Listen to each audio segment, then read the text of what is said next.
Ok, ahora vamos a hablar sobre hipertensión arterial.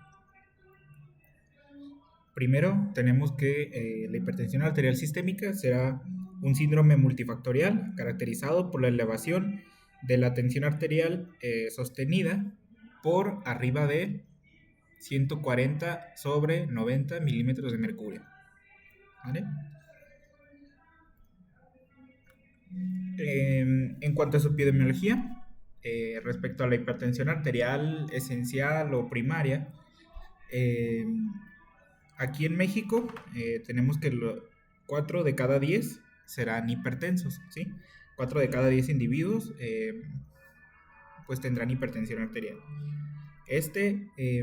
Va a ser más frecuente en los pacientes obesos y respecto a la diabetes. Obesidad en un 42.3% y diabetes 65% de estos. Y hay que recalcar que cuando se presentan de manera simultánea, pues esto aumenta el riesgo de mortalidad. Como tal, lo que ocurre en la diabetes es que la glucosa, eh, pues esta va a dañar el endotelio, lo cual va a favorecer la inflamación. Además de eso, la insulina, si recordamos en diabetes mellitus tipo 2 hay una hiperinsulinemia. Entonces, la insulina aumenta la retención de sodio y agua y pues eso nos genera una vasoconstricción.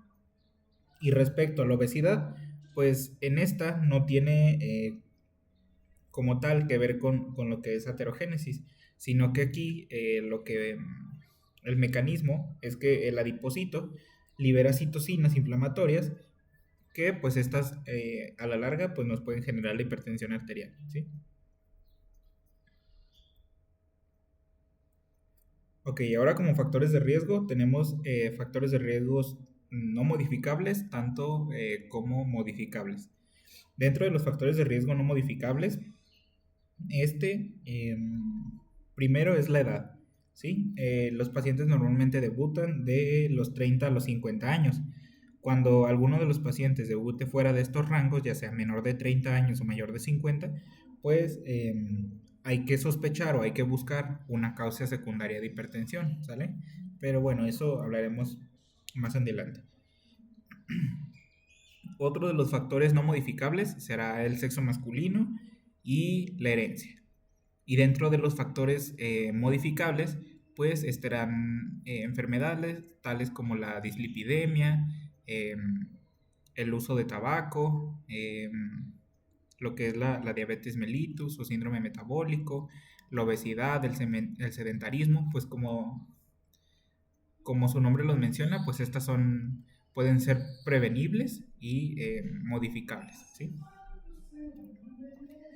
Ahora, vamos a hablar sobre la etiología. Primero, vamos a hablar sobre lo que es la hipertensión primaria. Aquí vamos a tener varios factores, ¿sí? Por ejemplo, factores genéticos. Estos van a estar asociados a, por ejemplo, una extrasensibilidad al sodio, ya que si recuerdan, pues el sodio sigue, o más bien el agua sigue al sodio. Entonces, esta extrasensibilidad al sodio retiene agua, aumenta el volumen y pues puede iniciar lo que es la hipertensión arterial. Además de que pues también es un vasoconstrictor. Y esto más que nada en pacientes que consumen una mayor cantidad de sodio, mayor de 2 gramos por día, ¿sí? Otro mecanismo tendríamos lo que es la hipertrofia vascular. Esta, pues principalmente lo que va a pasar es que habrá una vasoconstricción inicial. Entonces, esto lo que va a hacer es que haya un aumento de la angiotensina 2 y la endotelina. Esto pues generará a lo largo pues el engrosamiento de la pared y la hipertrofia del músculo liso. Otra mecanismo sería la disfunción del endotelio, ya que aquí pues va a haber una disminución del óxido nítrico, el cual es un vasodilatador, perdón, y un aumento de la endotelina, el cual funciona como vasoconstrictor, pues contribuyendo así a esta entidad. Otra sería la hiperactividad del sistema nervioso simpático, ya que pues nos aumenta la frecuencia cardíaca, la contractilidad y por ende también la vasoconstricción. Además de eso, pues mismamente mecanismos compensatorios como lo es el sistema renina-angiotensina-aldosterona, que la angiotensina 2 pues será un vasoconstrictor y la aldosterona nos va a ayudar con la retención de sodio y agua. Y mismamente, como lo habíamos mencionado, la resistencia a la insulina, que pues esto nos va a disminuir el efecto vasodilatador de esta. Cabe recalcar que también un dato interesante sería que la hipertensión arterial en embarazadas después de la semana 20 de gestación se considera como preeclampsia. Antes de estas 20 semanas de gestación, la hipertensión sería como tal hipertensión crónica, porque digamos que ya estaba con el problema, pero simplemente cuando se presenta esta hipertensión después de las 20 semanas de gestación, lo consideramos como preeclampsia, ¿sí? Ok, y ahora hablando sobre lo que es la hipertensión arterial secundaria. Va a ser una elevación persistente y crónica de la presión arterial con mismos valores, mayor de 140 sistólica sobre 90 diastólica en milímetros de mercurio, en la cual, ojo, en la cual existe causa identificable y tratable, ¿sí? Es lo que nos diferenciaría lo que es la hipertensión arterial secundaria. Ahora, ¿cómo podríamos nosotros sospechar de una hipertensión arterial secundaria? Pues más que nada es menos común que la hipertensión primaria, ¿sí? Ya que la hipertensión primaria estamos hablando de un 90-95% de los casos y una hipertensión secundaria de un 5 al 10% de los casos.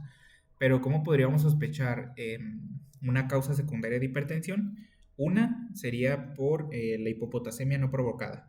O sea, cuando no hay antecedentes de vómito, diarrea, uso de diuréticos, ¿sí? Entonces, pues podríamos pensar en tal vez una hipertensión arterial sistémica secundaria. Otra sería el soplo abdominal, ya que si recuerdan cuando vimos cardiopatías congénitas, mencionamos la cortación de la aorta, que esta puede afectar a aorta descendente, aorta abdominal, etc. Entonces, en el caso de que la aorta esté afectada o la porción abdominal de la aorta esté afectada, pues esto puede dañar mismamente la la aorta abdominal, así como las arterias renales, ¿sí? Pues causando pues mismamente este problema.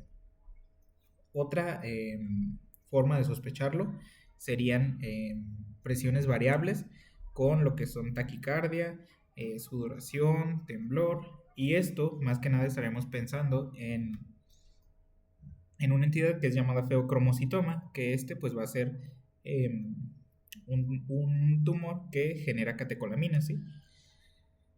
Otro, digamos, otra característica o otra sospecha sería en antecedentes familiares de enfermedad renal como la poliquistosis renal o mismamente cuando encontremos una creatinina mayor de 1.3 en personas con hipertensión, ¿sí? Entonces, de nuevo, número 1 dijimos hipopotasemia no provocada, después soplo abdominal en coartación de la aorta, presiones variables con taquicardia, sudoración o temblor en el caso de tal vez un feocromocitoma, y antecedentes familiares de enfermedad renal como la poliquistosis renal o cuando encontremos una creatinina de 1.3 en pacientes con hipertensión, ¿sí?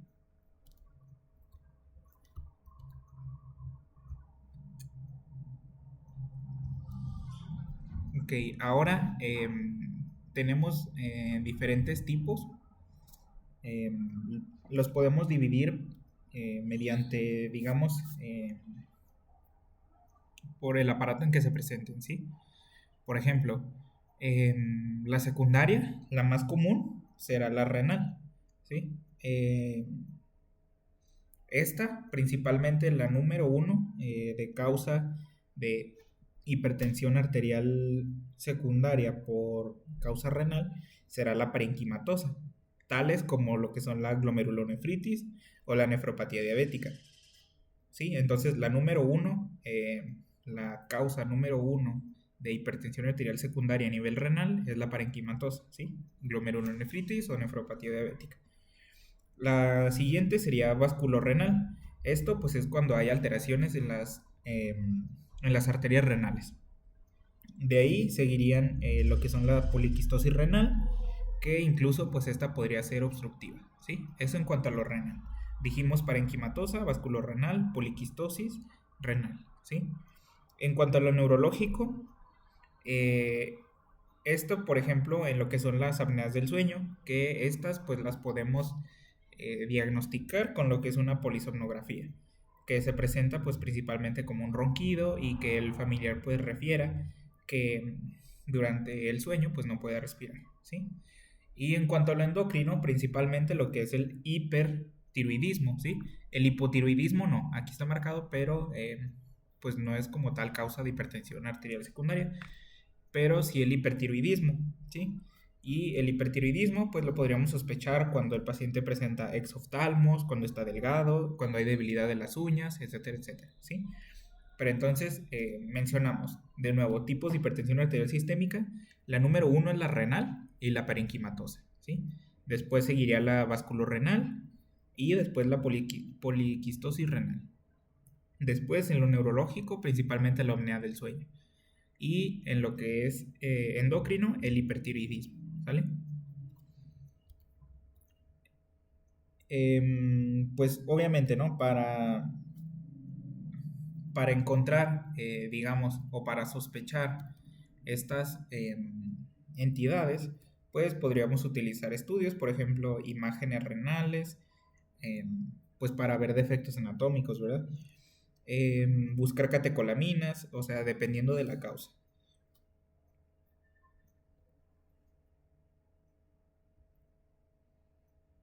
Ahora, en cuanto a lo que es la fisiopatología, pues también algo que mencionar es que la hipertensión arterial sistémica la podemos clasificar también como si es sistólica o diastólica o mixta, ¿sí? Ahorita vamos a hablar un poco de eso, pero para que entiendan ese concepto, la hipertensión arterial sistólica, esta principalmente se presenta durante la edad aterogénica, ¿sí? Entonces, en lo que es en la fisiopatología, pues mismos factores de riesgo, la edad propicia, incluso en un paciente que pueda ser sensible al sodio. Entonces, pues la aterogénesis lo que causa pues es una disfunción endotelial, disminuye la protección vascular y aumenta la inflamación, pues mismos mecanismos que habíamos hablado eh, antiguamente, que pues esto nos van a llevar a lo que es la vasoconstricción, etcétera, etcétera, ¿sí? Y obviamente dentro de las complicaciones pues tendríamos la aterogénesis, que sería la principal. Esta pues se puede presentar en coronarias como infartos cerebrales o incluso en renales. Que pues la aterogénesis, en este caso pues más que nada a nivel coronario, sería la primera causa de muerte por alteración cardiovascular. Ahora, hablando sobre las clasificaciones, vamos a tener varias, pero primero vamos a empezar con la clasificación de la hipertensión arterial. Primero mencionamos que se clasifica según su causa, ¿sí? Hipertensión primaria, del 90 al 95% de los casos, e hipertensión secundaria, cuando esta tiene una causa específica, de un 5 al 10% de los casos. Otra es según sus cifras de presión arterial. Para ese vamos a tomar mayormente en cuenta la clasificación basada en la guía europea, ¿sí? En esta vamos a tener diferentes valores. Aquí para empezar tenemos lo que es una, digamos, presión óptima o normal, que sería pues el clásico 120-80, ¿sí? Después tendríamos una presión normal o elevada hasta rangos de lo que sería 130 a 139 en la presión arterial sistólica y de 80, de 85 a 89 en la diastólica, ¿sí? Cuando nosotros encontremos esto, pues prácticamente, digamos, aún estamos a tiempo, simplemente pues el paciente tiene que mejorar em, el estilo de vida, ¿sí? Pero por lo pronto quedémonos primero, más que nada, que la óptima mencionamos 120/80, ¿sale? Lo podemos considerar como prehipertensión o normal alta de 130 a 139 y de 80 a 89, ¿sí? Ahora, hablando como tal ya sobre lo que es una hipertensión arterial, tenemos la hipertensión arterial grado 1, que esta sería de lo que es 140 a 159 en la presión sistólica y de 90 a 99 en la presión diastólica. En el grado 2 tenemos lo que es la de 160 a 179 en la sistólica y de 100 a 109 en la diastólica. Y ya como tal, en grado 3 tenemos en lo que es la presión arterial sistólica 180 y en la diastólica 110 o mayor a estas cifras. ¿Sale? Eso en cuanto a los valores de, pues mismamente, de la presión arterial, ¿sí? Y en cuanto a las guías europeas. También esta se puede clasificar como según su comportamiento clínico. Por ejemplo, una hipertensión sostenida es cuando esta o cuando se presenta una presión elevada tanto en consulta como fuera de ella.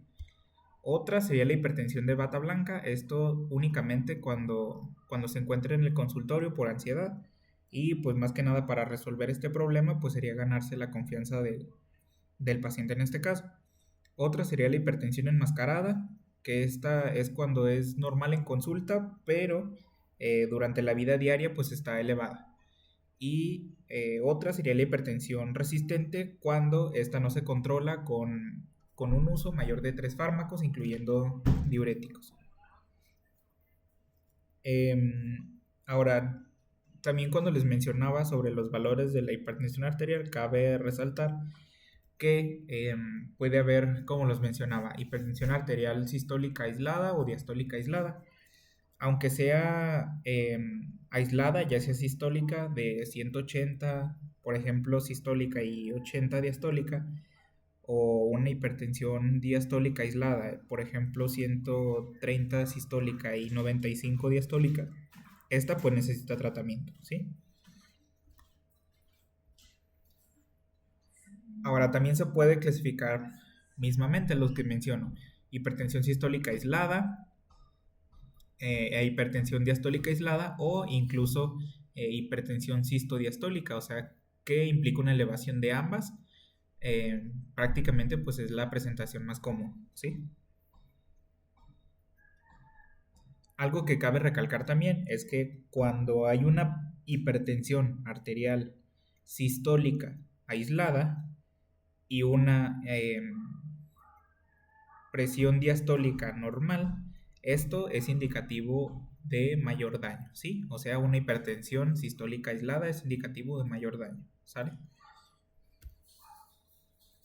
También esta se puede clasificar según la cronología, ya sea aguda, en 24 horas, de horas a días, o crónica, que esta pues prácticamente es la número 1 de la presentación de la hipertensión. Esta pues será subsecuente al tiempo y también la podemos clasificar según la gravedad como crisis hipertensivas, ¿sí? Estas las vamos a dividir en lo que es urgencia hipertensiva y emergencia hipertensiva. La urgencia hipertensiva será cuando haya un aumento de la presión mayor de 180/120 sin daño de órgano blanco. Eso en cuanto a la urgencia. Lo importante pues es que hay un aumento de la presión de 180/120, pero sin daño a órgano blanco, la cual debe disminuirse de forma paulatina de 24 a 72 horas. En tanto en la emergencia, este es cuando hay un aumento en la presión por encima de 180/120, con daño a órgano blanco. Entonces sería la diferencia entre urgencia y emergencia. En urgencia no hay daño a órgano blanco y en emergencia sí lo hay. Esta pues se puede presentar, digamos, puede manifestarse dependiendo del órgano al que esté afectando. Por ejemplo, en cerebro, como se puede presentar como una encefalopatía hipertensiva o un EBC de cualquier tipo. En corazón se puede presentar como una insuficiencia cardíaca aguda, infarto agudo del miocardio, edema agudo pulmonar o pues prácticamente cualquier SIC. Respecto a riñón, pues se puede presentar como una insuficiencia renal aguda. Hablando sobre la clasificación de Akin, pues tomaríamos la creatinina mayor de 0.3 en días y la uresis menor de 0.5 mililitros por kilogramo de peso a las 6 horas. Y en cuanto a lo que es retina, lo podríamos o se puede presentar como una retinopatía hipertensiva, la cual podemos observar como hemorragia o papiledema. Lo importante de aquí pues es que necesita un tratamiento inmediato y monitorización.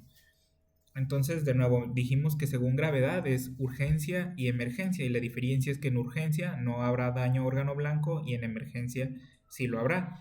Y los principales órganos afectados son cerebro, corazón, riñón y retina. En cuanto a las manifestaciones clínicas, pues esta principalmente será asintomática, que es una de las características. Incluso por eso se le conoce como el cecinol silencioso. Dentro de lo sintomático, se puede presentar como cefalea en la mañana, en el occipital, mareo o vértigo, palpitaciones, fatiga o debilidad o incluso epistaxis, que pues es un sangrado nasal.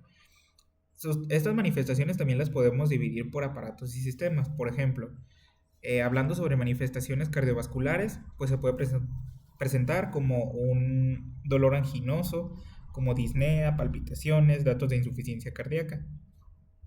En cuanto a manifestaciones neurológicas, pues esta puede presentarse con cefalea, fosfenos, visión borrosa, escotomas, confusión, o incluso como un EBC. Pues se presentaría igual con datos de EBC, por ejemplo, afasia, hemiparesia o disartria. En cuanto a las manifestaciones renales, principalmente lo que es oliguria, edema y una proteinuria, que pues esta la podemos medir con el ego o mediante una tira reactiva. Eso en cuanto a manifestaciones clínicas, ¿sí? Entonces dijimos principalmente asintomático, y al momento de ser sintomático, pues lo podemos dividir por aparatos y sistemas, tanto cardiovasculares, neurológicas y renales, ¿sí? O incluso manifestaciones oculares, como lo es la visión borrosa y la retinopatía hipertensiva, ¿sí? Ahora, como tal, el diagnóstico pues es confirmar la hipertensión arterial, tanto para evaluar el riesgo cardiovascular, además de detectar si hay daño a órganos blancos, y en caso de ser necesario diferenciar si esta es una hipertensión arterial primaria o una secundaria. La medición de la presión arterial será la única herramienta disponible, o más bien válida, para el diagnóstico de hipertensión arterial. Y para el diagnóstico de hipertensión arterial se requieren más de 2 mediciones por consulta en más de 2 consultas diferentes. Puede ser cada semana, ¿sí? Entonces, para diagnóstico se requieren más de 2 mediciones por consulta y más de 2 consultas diferentes. Como tal, las recomendaciones para la realización de la toma de presión arterial, pues lo recomendable es que el paciente esté de 10 a 15 minutos en reposo, que esté sentado, evitar la cafeína, el brazo descubierto a nivel cardíaco, el manguito del tamaño adecuado. Hay que recordar que el manguito debe de dar alrededor de vuelta y media sobre el brazo. Además de un ambiente tranquilo, que el esteto no roce con el manguito, localizar su pulso y pues colocarlo 2 a 4 dedos del codo, ¿sí? Em, y algo que tener en cuenta, pues es que para poder repetir la medición en mismo brazo tenemos que esperar mínimo 2 minutos. Y lo que nosotros escucharíamos, pues serían los ruidos de Corocó, lo cual el primer ruido nos estaría marcando lo que es la presión sistólica y la desaparición del ruido sería la presión diastólica. Además de eso, pues tenemos métodos complementarios. Por ejemplo, lo que es la automedición domiciliaria, que esta debería de ser 2 veces al día mínimo durante 7 días y pues irlo registrando. O también se puede utilizar un mapa como monitoreo, que este sería un registro durante 24 horas, incluso en el sueño, en el cual no debe de sobrepasar una cifra de 130 sobre 80 mientras esté en el sueño. Eso en cuanto a hipertensión arterial primaria. Si nosotros sospechamos de una hipertensión arterial secundaria, pues mencionamos que esto lo vamos a poder sospechar principalmente por el inicio, si se presenta menor a los 30 años de edad o después de los 50. Otra podría ser una hipertensión que se presente de forma súbita en alguien aparentemente sano, o también, como lo mencionábamos, una hipocalemia o hipopotasemia espontánea, cuando mencionamos que no hay uso de diuréticos, que no ha presentado diarreas o vómito. Incluso pues esto nos podría hablar de un aldosteronismo primario. También podemos sospechar, lo mencionamos, sobre un soplo abdominal en el caso de la coartación de la aorta. Además de trastornos, por ejemplo, del feocromocitoma u otras síndromes que se pueden presentar, por ejemplo, lo que sería el síndrome de Cushing. Esto lo podríamos observar como en los obesos con estrías, por si recuerdan, en el síndrome de Cushing, pues hay un aumento del cortisol y o también se puede observar en los pacientes que utilizan muchos glucocorticoides, como en las artritis. Otro, digamos, otra causa que podríamos sospechar de hipertensión secundaria sería el aumento de la creatinina, que mencionamos mayor de 1.3 espontánea. Esto pues nos podría estar hablando también sobre lo que es una insuficiencia renal crónica, y obviamente pues buscar causas, ¿no? Por ejemplo, diabetes mellitus, pielonefritis crónica, litiasis. Y pues si recuerdan, no dejar de lado lo que es lo renal, ya que mencionamos que será la causa número 1 de hipertensión arterial secundaria. Además de eso, pues también buscar fármacos que causen hipertensión, así como drogas pues que puedan ser las causantes. Dentro de lo que es la exploración física, en esta pues podemos encontrar anemia en lo que es la insuficiencia renal crónica, un soplo en la espalda en el caso de la coartación aórtica, un soplo carotidio o subclavio en casos de arteritis o estenosis renal, que lo podemos observar en ultrasonido y la angiotac. Pero pues esto más que nada sería, digamos, pues para confirmar o tratar de corroborar la causa que nos provoque la hipertensión arterial secundaria. Dentro de lo que son los laboratorios básicos, tendríamos lo que es la biometría hemática, pues en esta demostraríamos la anemia. En el caso de la enfermedad renal, pues sería una anemia normo-normo. Además de esto, podemos encontrar la poliglobulia, que esto se puede presentar en enfermedades como el EPOC, en la apnea del sueño, que mencionamos que pues, puede ser una causa de hipertensión arterial. Además, medir lo que es urea y creatinina. Mencionamos que una creatinina por encima de 1.3. También, pues medir la glucosa para, digamos, el diagnóstico o control de diabetes. El ácido úrico, que lo normal pues es hasta 7.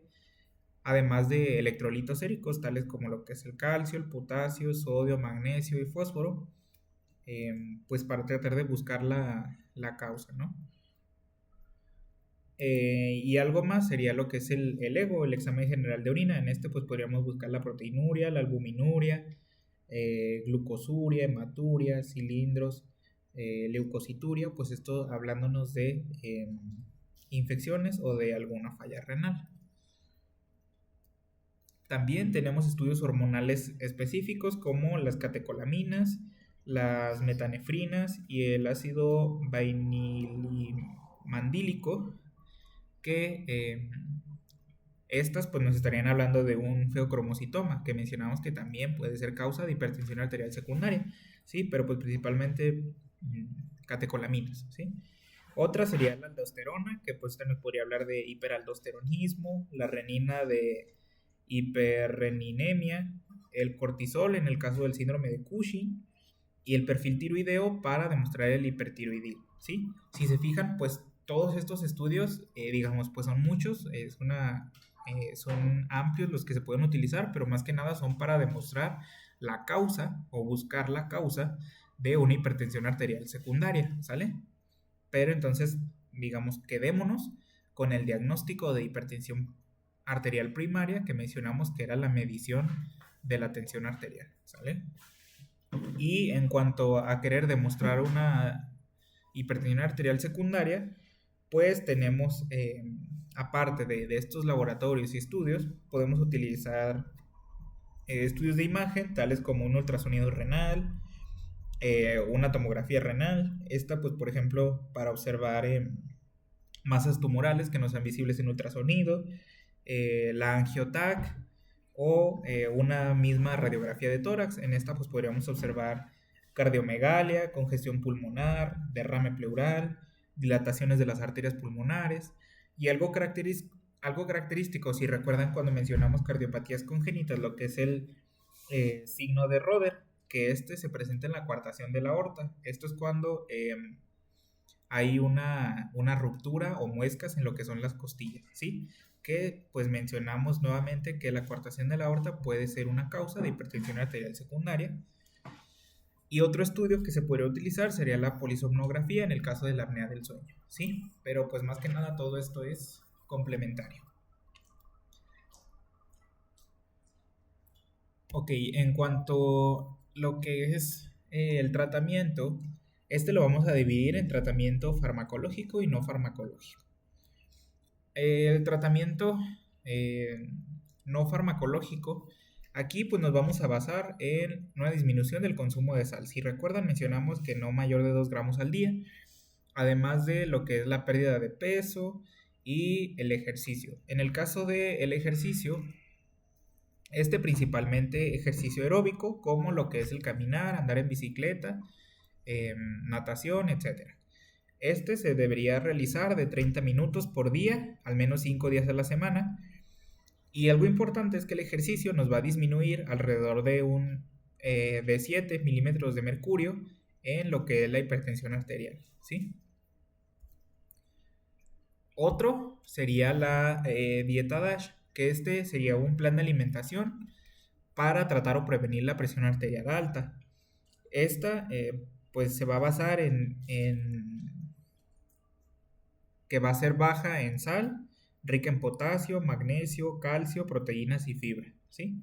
Por lo regular se recomienda que las carnes rojas en una vez a la semana, por lo tanto pues es mejor comida como lo que es el pescado y pollo, alrededor de 50 gramos únicamente, y combinar con lo que son frutas, vegetales, legumbres, lácteos que sean bajos en grasa, eso es importante, y aceite de oliva.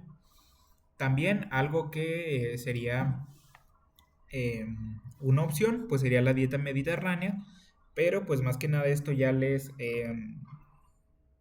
digamos, ya les tocaría o sería lo ideal pues de un nutriólogo. Entonces, recapitulando de tratamiento no farmacológico, mencionamos principalmente la disminución del consumo de sal, la pérdida de peso, el ejercicio, mencionamos que el ejercicio tiene una disminución de alrededor de 7 milímetros de mercurio de la tensión arterial, y la dieta DASH, que esta nos influirá alrededor de 5 a 8 milímetros de mercurio, que va a disminuir también, ¿sale? Entonces el ejercicio disminuye de 7 milímetros de mercurio y la dieta DASH de 5 a 8 milímetros de mercurio. Lo ideal, pues, es que entre más peso pierda, pues más milímetros de mercurio disminuye, ¿sí? Eso es en cuanto al tratamiento no farmacológico. Ahora, en cuanto al tratamiento farmacológico, vamos a tener diferentes grupos de fármacos, ¿sí? Por mencionar algunos, por ejemplo, diuréticos tiacídicos, los IECA, los ARA2, los bloqueadores de canales de calcio y los betabloqueadores. Aquí el objetivo principal va a ser disminuir la presión arterial debajo de 130/80, ¿sí? Entonces, hablando primero sobre los diuréticos tiacídicos, tenemos la hidroclorotiazida y la clortalidona, ambas con una dosis de 12.5 a 25 miligramos cada 24 horas, ¿sí? Hidroclorotiazida y clortalidona. Hay que aclarar que los diuréticos de ASA pues no son recomendables en hipertensos. Por eso utilizamos los diuréticos tiacídicos, ¿sí? Hidroclorotiazida y clortalidona, 12.5 a 25 miligramos cada 24 horas, los dos, ¿sí? Estos principalmente se utilizan en pacientes jóvenes con sobrecarga de volumen o una hipertensión arterial leve, pero están contraindicados en hiperuricemia, ¿sí? O enfermedad de gota, ¿sí? Que mencionamos que el valor normal de ácido, pues, de ácido úrico no sea mayor de 7, ¿sí? Entonces, diuréticos tiacídicos contraindicados únicamente en hiperuricemia. Ahora, hablando sobre lo que son los IECA, estos son los inhibidores de la enzima convertidora de angiotensina. En esta vamos a tener principalmente lo que es el enalapril y el captopril. Enalapril, este se da una dosis inicial vía oral de 5 miligramos cada 12 a 24 horas y una dosis de mantenimiento de 10 a 40 miligramos cada 24 horas. En cuanto al captopril, este es una es vía oral, 25 a 50 miligramos cada 8 a 12 horas. Y hay que recalcar que la dosis tope de este medicamento son 150 miligramos. Además de lo que es el enalapril y el captopril, tenemos otros fármacos dentro de esta familia de los IECA, como lo es el lisonipril y ramipril, que también son utilizados, ¿sí? Entonces, IECA son enalapril, captopril, lisonopril y ramipril. Las ventajas de los inhibidores de la enzima convertidora de angiotensina es que aumentan la vasodilatación, mejorando así lo que es la resistencia a la insulina, no directamente, pero pues tienen influencia en eso. Además de que estos no van a afectar a los lípidos, ¿sí? Entonces aumentan la vasodilatación, mejora la resistencia a la insulina y no afecta a los lípidos. Además de eso, este pues tiene o mejora lo que es el remodelamiento del ventrículo izquierdo y además estos son antiproteinuria, ¿sí? Entonces son cardio y renoprotectores. Los efectos adversos de lo que son los IECA es principalmente la tos seca, en el 20% de las personas se presenta. Esto porque aumentan la bradicinina, pues generando así este efecto adverso, ¿sí? Entonces, como efectos adversos de los IECA, la tos seca principalmente, y estos están contraindicados en embarazadas, ya que son teratogénicos, además de que pueden causar hipersensibilidad, y pueden causar también, o más bien están contraindicados, aparte de la hipersensibilidad, contraindicados en una hipercalemia, ¿sí? Únicamente, pues, en hipercalemia presente en pacientes nefrópatas, ¿sí? Entonces, contraindicados en embarazadas, en pacientes con hipersensibilidad y en hipercalemia, ¿sí? Eso en cuanto a los IECA, que mencionamos que el efecto adverso principal es tos seca. Ahora, hablando sobre lo que son los ARA2, estos tenemos principalmente lo que es el losartán y el valsartán. El losartán con una dosis de 50 miligramos principalmente cada 12 horas, ya que el máximo serían 100 miligramos por día. Entonces, losartán 50 miligramos cada 12 horas. En cuanto al valsartán, esta pues sería una dosis de 80 a 320 miligramos eh, por día, ¿sí? Cabe resaltar que no son los únicos arados que tenemos. También tenemos la disponibilidad de otros arados, aparte de los sartán y valsartán, como lo que es el olmesartán, el irbesartán y el telmisartán, ¿sí? Que estos pues también son utilizados. Por ejemplo, el telmisartán, la dosis sería de 40 a 80 miligramos cada 24 horas, ¿sí? Entonces, de nuevo, mencionando los árados, es el losartán, ¿sí? Losartán, valsartán, olmesartán, irbesartán y telmisartán. Y pues obviamente con cada uno de las con sus dosis que mencionamos. Estos principalmente van a estar contraindicados en lo que es la hipercalemia y en el embarazo, ¿sí? Entonces, los arados contraindicados en hipercalemia e embarazo. Pueden incluso llegar a causar hipotensión como efecto adverso, pero los beneficios van a ser exactamente iguales que los IECA, pero la desventaja entre los IECA y los ARA2 es que los ARA2 pues son más caros, ¿sí? Pero pues prácticamente tienen los mismos beneficios, ¿sí? Y contraindicados obviamente en lo mismo, tanto en embarazo como en hipercalemia, ¿sale? Ok, ahora hablando sobre los calcioantagonistas. Respecto a los calcioantagonistas, tenemos principalmente lo que es el amilodipino, perdón, y nifedipino, ¿sí? El amilodipino en una dosis de 5 a 10 miligramos cada 24 horas y el nifedipino una dosis de 30 a 60 miligramos igual vía oral cada 24 horas. Solamente hay que tener en cuenta que el nifedipino con una dosis tope de 120 miligramos por día, ¿sí? 120 miligramos de nifedipino sería la dosis tope. Hay que recordar que pues no son únicamente los calcioantagonistas que existen, ¿sí? Además de lo que es amilodipino y nifedipino, tenemos más calcioantagonistas como lo que es el verapamil y el diltiazem. Que el verapamil, se da en una dosis de 80 miligramos cada 8 horas, ¿sí? Esto en cuanto al verapamil. Y en cuanto a lo que es el diltiazem, se da en una dosis de 30 miligramos cada de 12 a 24 horas, ¿sí? Esto, si recuerdan, estos fármacos los utilizamos en taquicardias supraventriculares, ¿sí?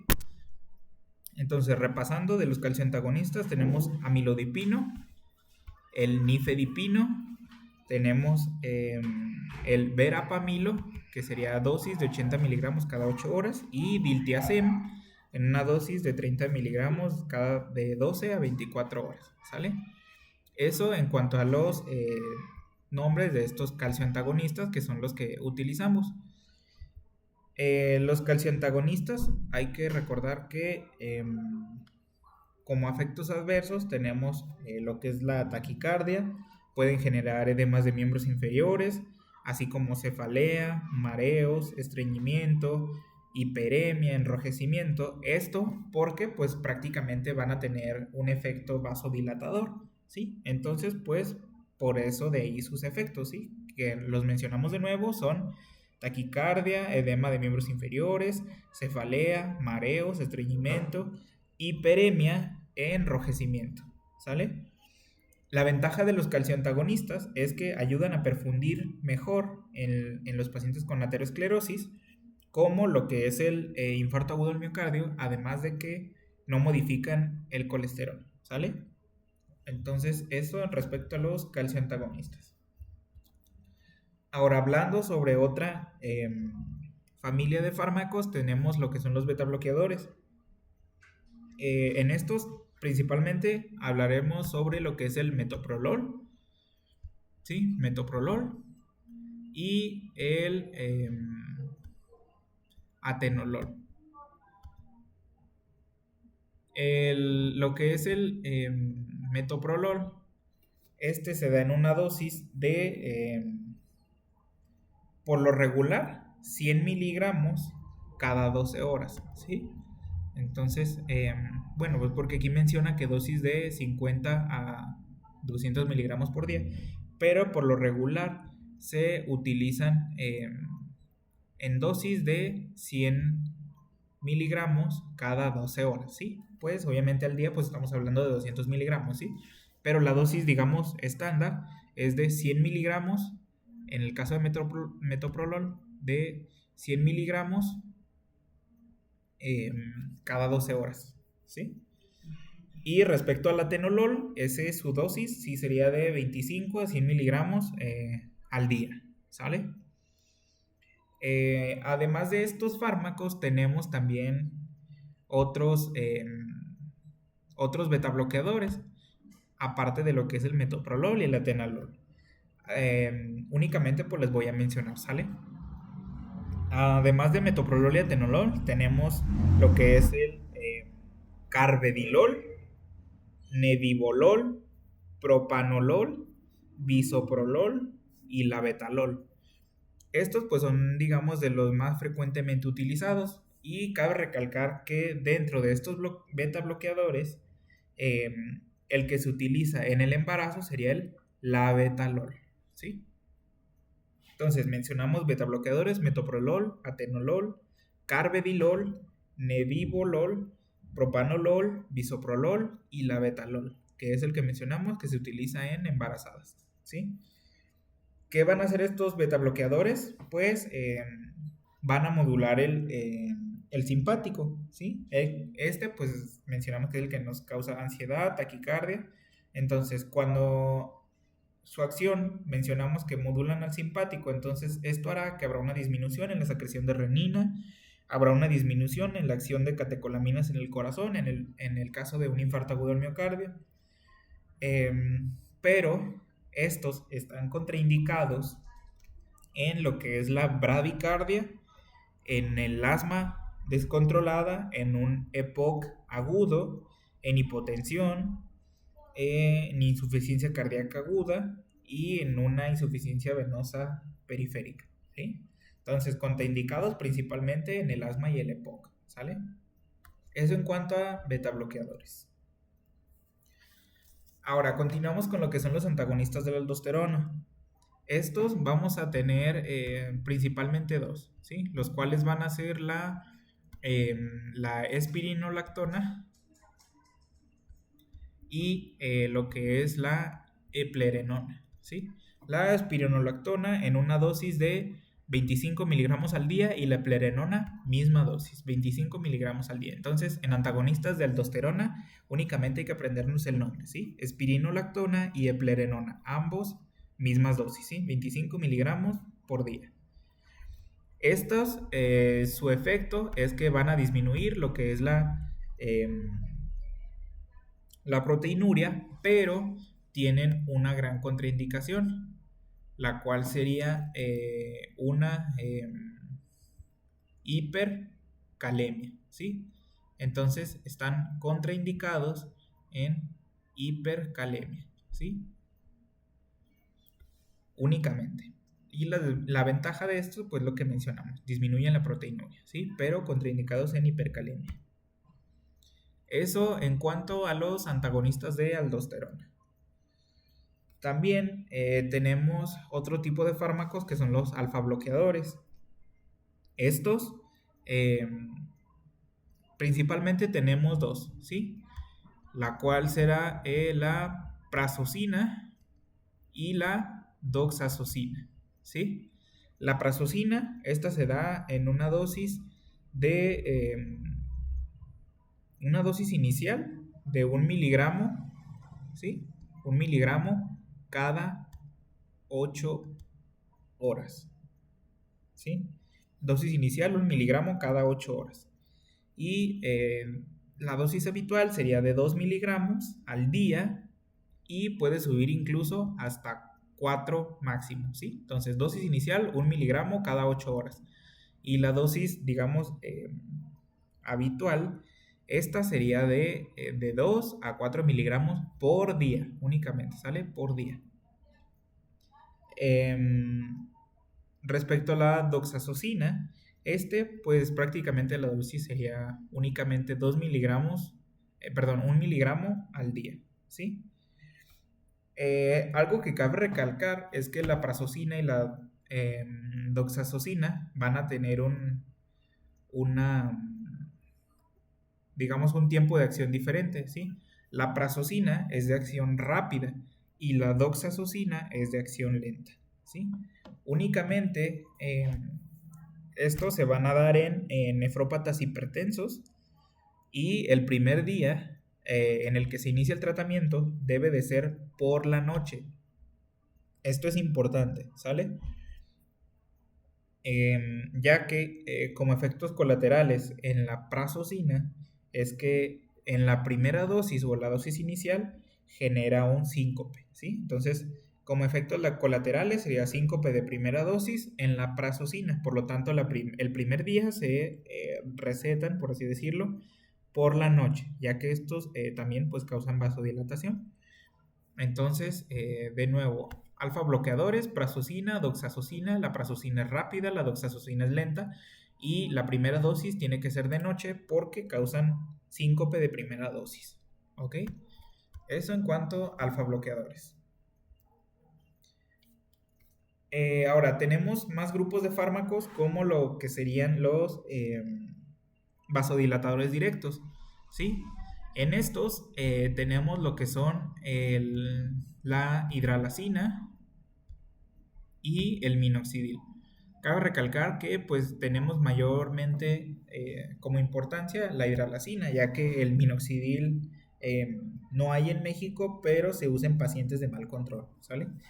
Entonces, la hidralazina, esta se utiliza en pacientes embarazadas, en una dosis de 10 miligramos, ¿sí?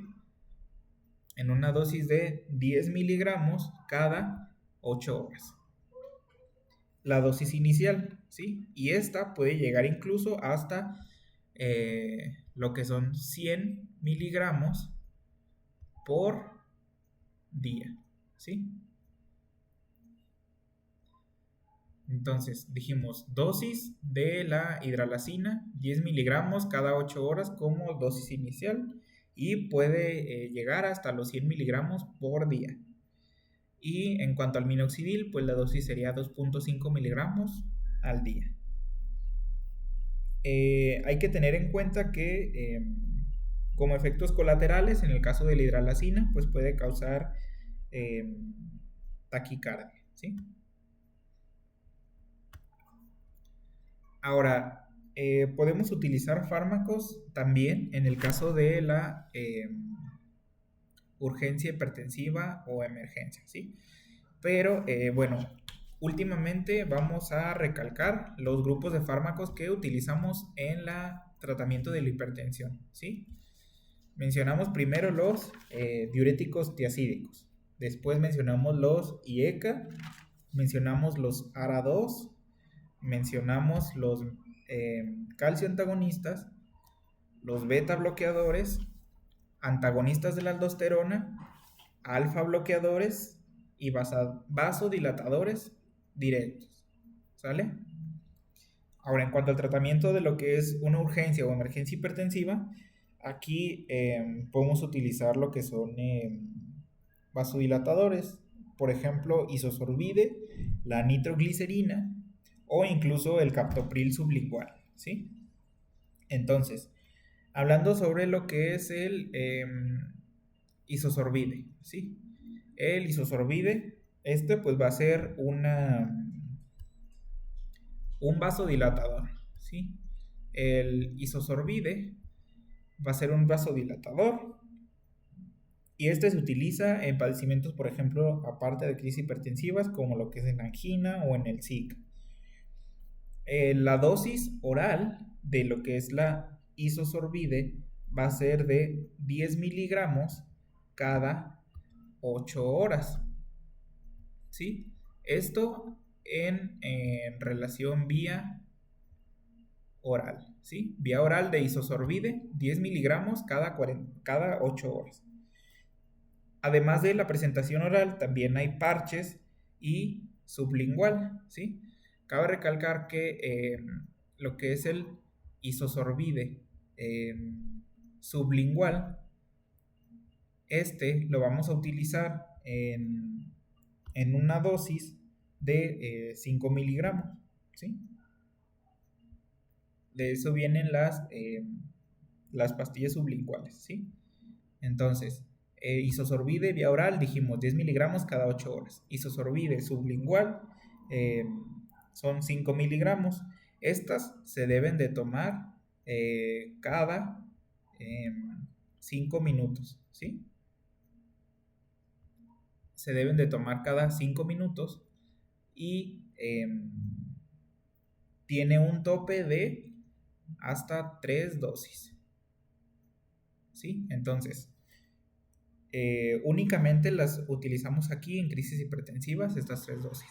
De nuevo, isosorbide mencionamos vía oral, 10 miligramos cada 8 horas. También hay en parches y sublingual. La sublingual es de 5 miligramos, ¿sí?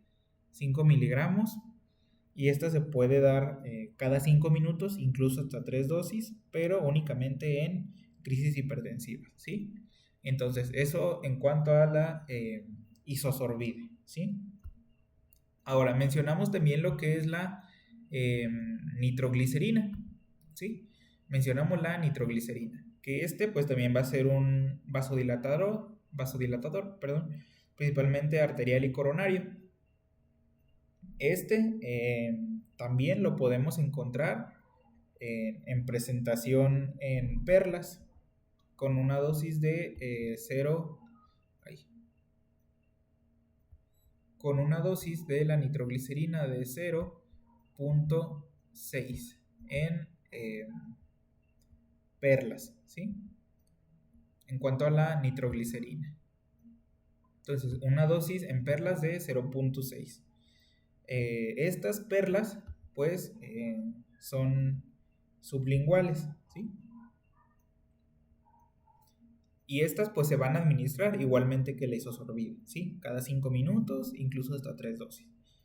Incluso también podemos encontrar parches de lo que son la nitroglicerina. Y los parches vienen en dosis de 10 miligramos de nitroglicerina, ¿sale?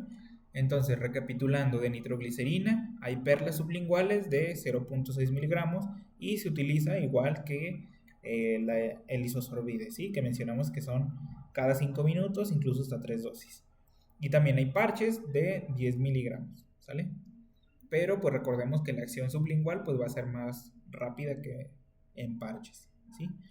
Entonces, para que no se nos olvide, mencionamos como vasodilatadores que utilizamos en lo que es las crisis hipertensivas, el isosorbide y la nitroglicerina, ¿sí? Ambas sublinguales, ¿sale?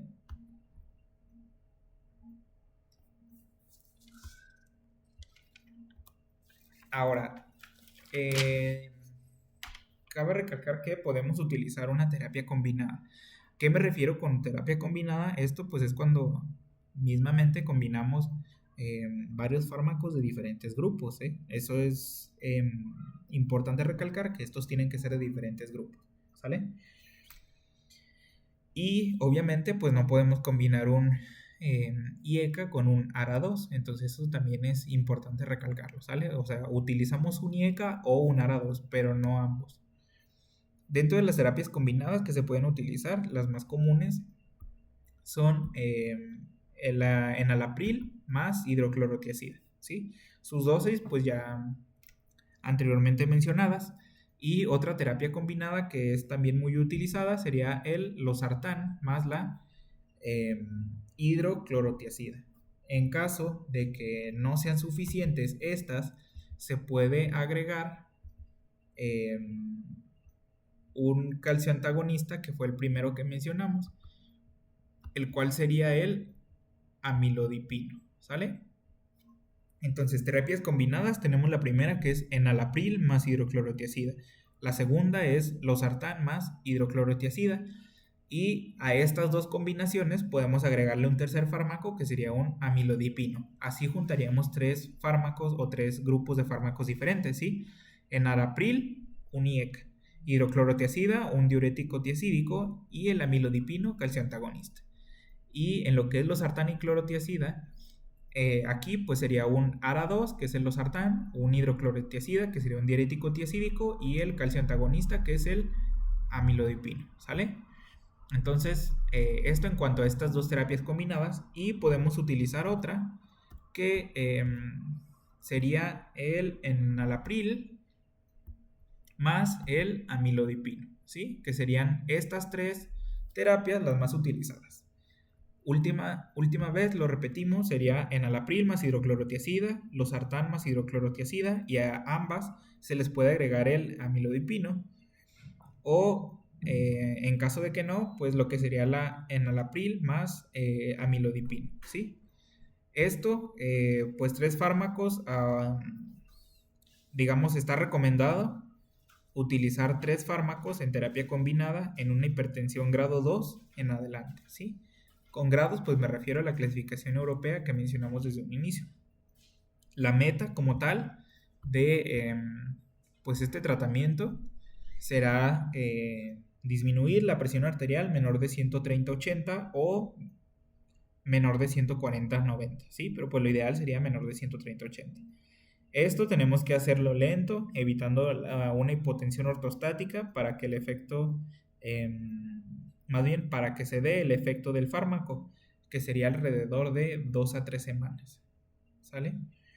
Y por último, como complicaciones de lo que es la hipertensión arterial, tenemos primero lo que es la disección o ruptura de la aorta, un EBC que puede ser hemorrágico, también lo que es un infarto agudo al miocardio, que este como tal pues no es una complicación de una hipertensión arterial, pero pues sí es un factor de riesgo la hipertensión arterial para el infarto agudo al miocardio.